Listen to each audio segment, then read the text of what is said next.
Guys, ito na talaga. Hindi na makapagpigil na i-reveal sa inyo kung ano yung sikreto ng shawarma rice ng Turks eh. Pati yung chili sauce, ituturo ko na rin.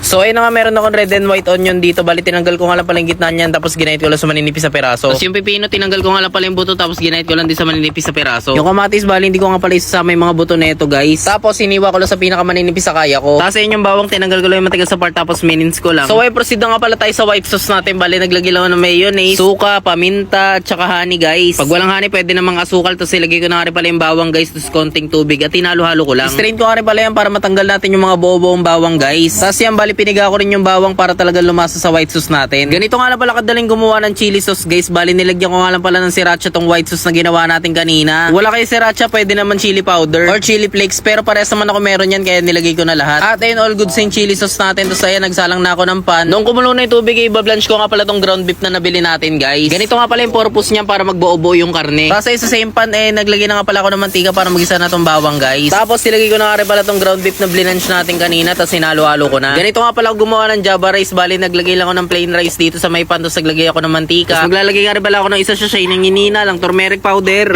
Joke lang, konting turmeric powder lang yan, tapos hinalo-halo ko lang hanggang sa kumulay na. Nung natusta na yung ground beef natin, titimpla ko na nga pala to ng toyo guys. Mga 4 kutsarang toyo yan guys. Tapos naglagay na nga rin pala ako ng konting oyster sauce at saka honey. Tapos naglagay na nga rin pala ako ng konting paminta at saka sinaligal. Galing itibak yan. Tapos hinalo-halo ko nga pala ng maigi para magpantay yung lasa. At ilang minuto lang all good sa shawarma meat natin. Grabe, napaka-solid niyan. Yung java rice, hinalo-halo ko nga pala to na maigi para maging dilaw talaga katulad nito. Ayun, tignan mo pa lang yung kulay ng kanin, talagang gayang-gaya na. Tapos ilagay ko na yung sibuyas, pipino, tsaka kamatis. So sinalo-halo ko na. Tignan mo naman yung shawarma rice ko. Ito na talaga yon. Ito na talaga yung shawarma rice ng Turk. Pwede nyo nga rin palang gayahin yung recipe ko para makapag-start na kayo na negosyo. Akalain mo yung ganun lang pala kadaling gawin yung shawarma rice ng Turks. Grabe, talagang hindi ka mabibitin dito. Ayun, tignan mo naman, talaga naman. Gusto natin papapanood ng alas 12, gugutumin ka talaga. So guys, ito na nga pala yung ginawa natin na shawarma rice. Ayun, grabe, napaka-overload na ito. Talagang hindi ka bibitinin par. Ayan, tikman natin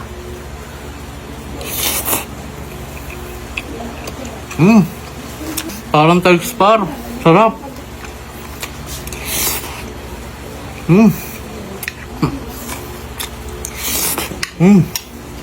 Panalo. Ayun,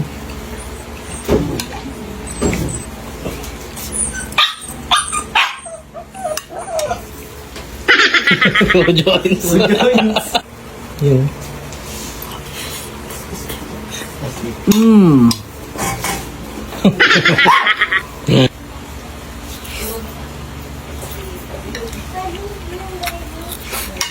Lasa tol. Panalo tol. Yun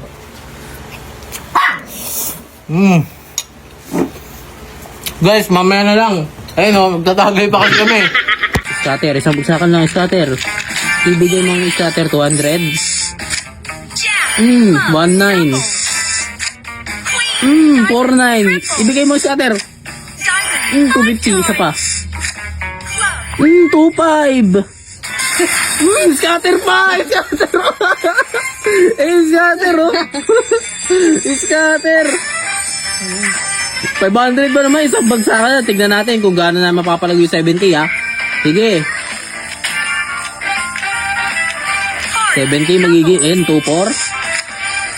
18. 12.